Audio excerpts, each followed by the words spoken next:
Welcome back to the Benzo podcast, where we call it exactly how we see it. Great to have you guys here with me today because it is officially game day.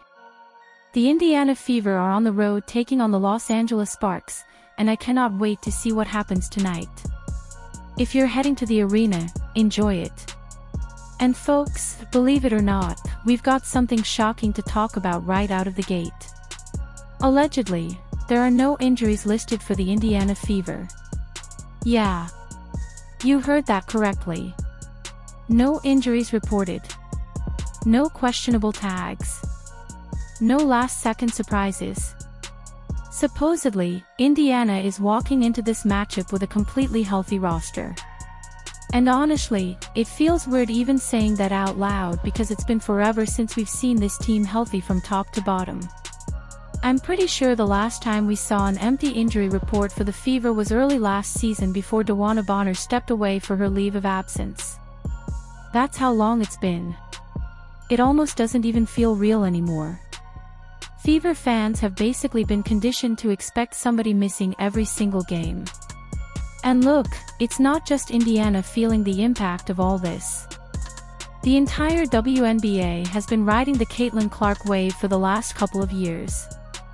Every arena around the league knows exactly what happens when Caitlin Clark comes to town. Ticket sales go crazy. Upper sections open up. Merchandise flies off the shelves. Everybody cashes in. Atlanta saw it at State Farm Arena. Las Vegas saw it when they moved games to T-Mobile Arena. Los Angeles saw it during Clark's rookie season when Crypto.com Arena was packed out with nearly 19,000 fans. But now, some teams aren't even opening the upper decks anymore when Indiana comes to town. That should tell you everything. Before we dive deeper into that, make sure to hit the like button, subscribe to the channel, and drop your thoughts in the comments below because I already know Fever fans are going to have a lot to say about this one. Now let's get into the injury report for tonight's matchup against the Sparks. Officially, there are no injuries listed. But honestly, if I was putting together this report, it would probably read a little differently. I'd have it saying, minutes restriction, everybody. Because let's be honest here. Is Caitlin Clark really going to be fully unleashed after all the talk about that lingering back issue? Is Monique Billings going to jump right back into a full workload immediately? Is Aliyah Boston still going to be monitored late in games? What about Lexi Hull? That's the real question. Are the Fever actually healthy, or are we about to watch a team where half the roster is still playing under unofficial restrictions because they're trying to survive a brutal 44-game season? I genuinely want to know what the plan is moving forward. Now when you look at the projected starting lineup, I think we've probably got the group Indiana wants to roll with for most of the season. Caitlin Clark running the point, Kelsey Mitchell alongside her, Sophie Cunningham on the wing, Monique Billings in the frontcourt, and Aliyah Boston holding things down inside. That feels like the lineup they want long-term. But Sophie Cunningham is somebody I'm keeping a very close eye on tonight. Because if she struggles offensively for multiple games in a row or starts getting exposed defensively, we could see some changes happen pretty quickly.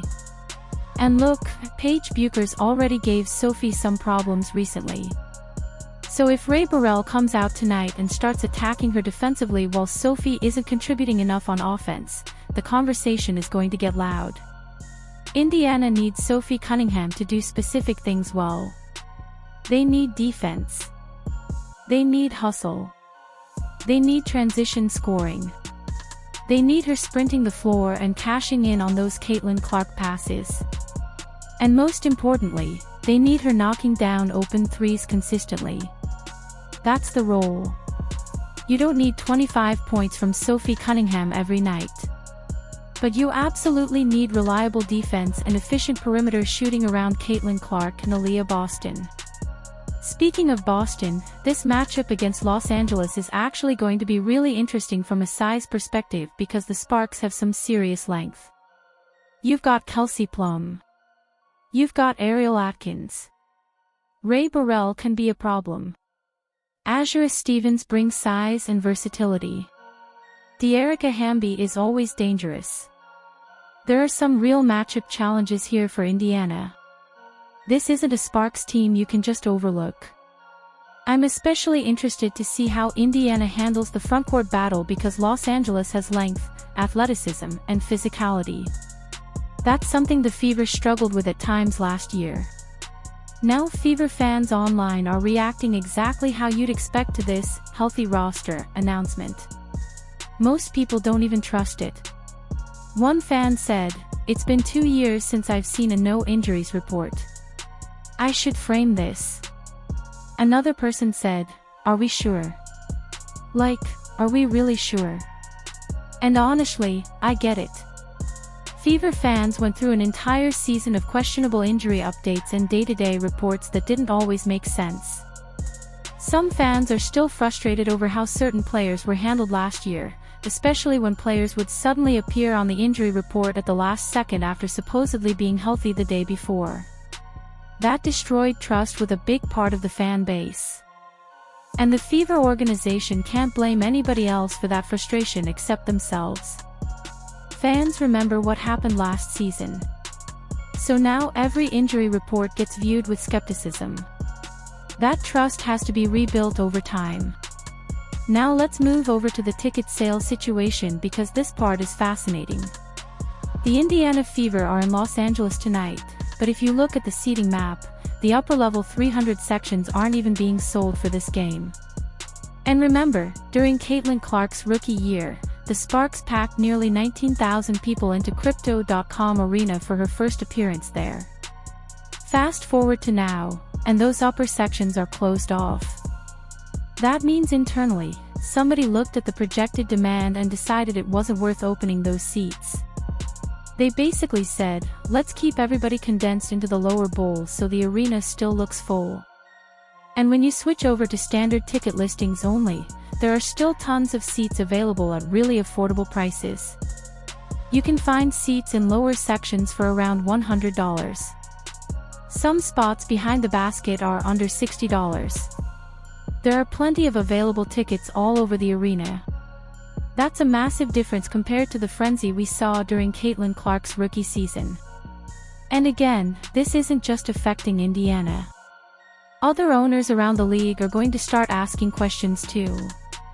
Why aren't arenas selling out the same way anymore? Why are merchandise numbers dipping? Why are concessions slowing down? Why doesn't the energy feel the same? I saw Rudy break this down recently as well, so shout out to him. He talked about games in Washington and Atlanta where there were still huge amounts of available seats, and honestly, some of those seating maps looked rough. In some cases, it looked like there were more tickets available than tickets already sold. That's something the league absolutely notices. But let me know what you guys think in the comments section below. Do you trust this Fever injury report? Do you think Indiana finally has stability going into the season? And what do you make of the ticket sales situation around the league? Like the video, subscribe to the channel, and I'll catch you guys next time. Take it easy.